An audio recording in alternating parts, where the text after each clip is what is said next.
Next, and Yvonne, if they would come at this time to the platform, Dr. Pickering has for many, many years been a tremendous fundamentalist leader. He has been the dean of Seminary Baptist Bible College, Northwest Baptist Seminary, Central Baptist Theological Seminary, Minneapolis.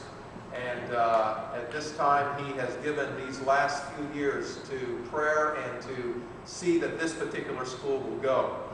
And one of the things that he did do for us as a seminary, and if you've been back to the library, you'll notice on the outside of the library it says the Ernest Pickering Library. Dr. Pickering has given his entire library to us, 50 years of history within his notes and files and letters.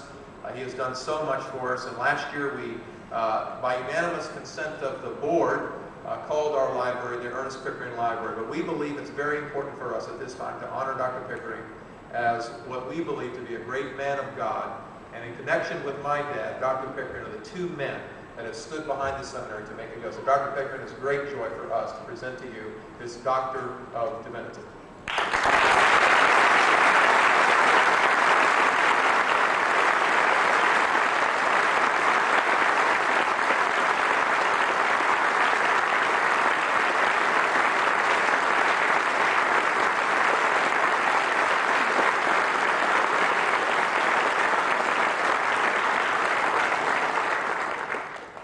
Dr. Pickering, there will be a plaque that is given to him. It has the seminary seal on it, and underneath it says Ernest D. Pickering, in honor of your faithful service to Christ, Doctor of Divinity, May 7, 2000.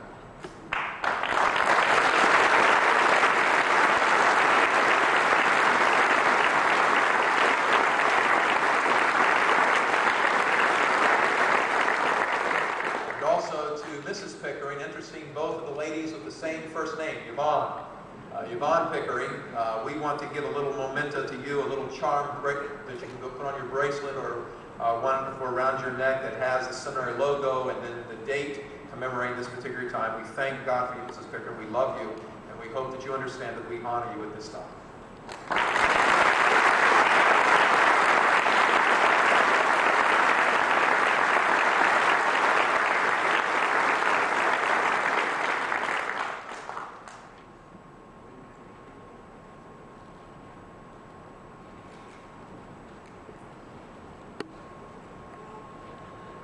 I've asked Dr. Pickering, if you will, to address us and specifically the students.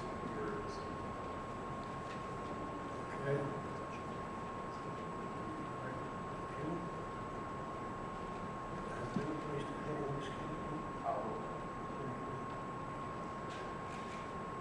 Well, all I can see is wow. I certainly never expected anything like this. And I can't think of an institution I'd be more proud of than this one, receive a degree from. I do thank you, Pastor Davey and the board, all who participated in this, and I appreciate you recognizing my wife, because we weren't any hoods or cap if it weren't for her, believe me. I'm just glad she could be here to share this with me. The pastor asked if I would just give a brief charge to the graduates. You know, young men who are entering into the ministry need to heed the admonitions and instructions of older men who are just finishing their ministry. We had an example of that in Brother Davies' fine message a little while ago. All of us need to give attention to Paul's admonition in 1 Timothy 4, where he says, I have fought a good fight. I have finished my course. I have kept the faith. What ringing words from the old master himself, preacher of the gospel. I have kept the faith. I prayed that when I report to glory, I might be able to say the same thing. I've kept the faith. Years ago, there was an important professional football game between two of the great giants of the gridiron at that time, New York Giants and the Chicago Bears. They were playing at windy, cold Soldier Field in Chicago.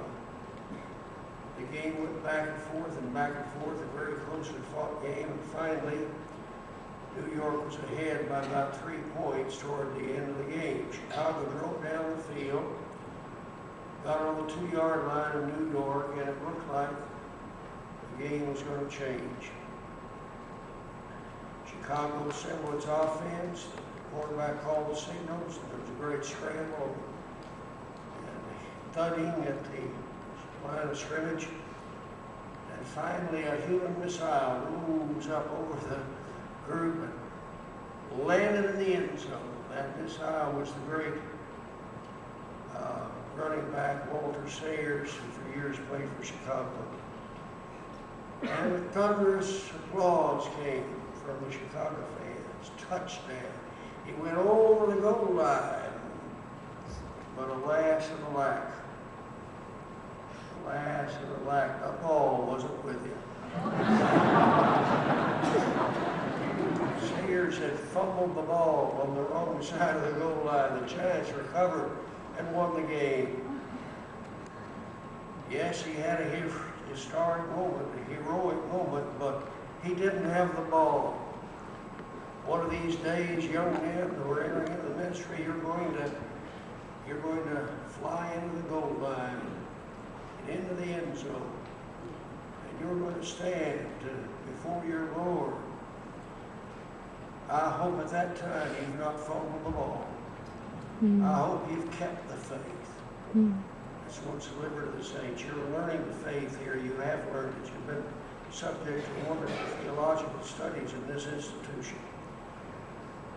Let me tell you something, that isn't sufficient. You have to hold on to it.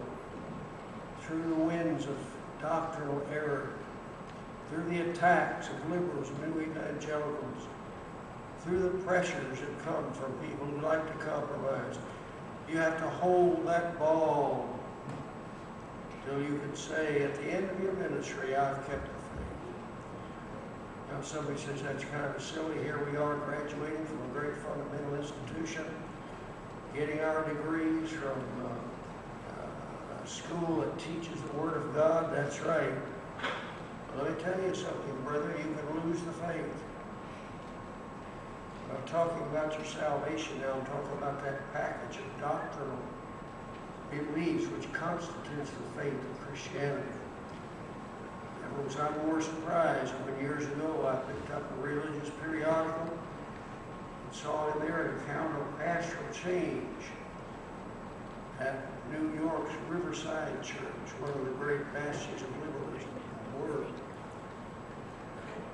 And it said, it told me who that new pastor was. I said, heaven's sakes, it said, that can't be the man that I went to school with.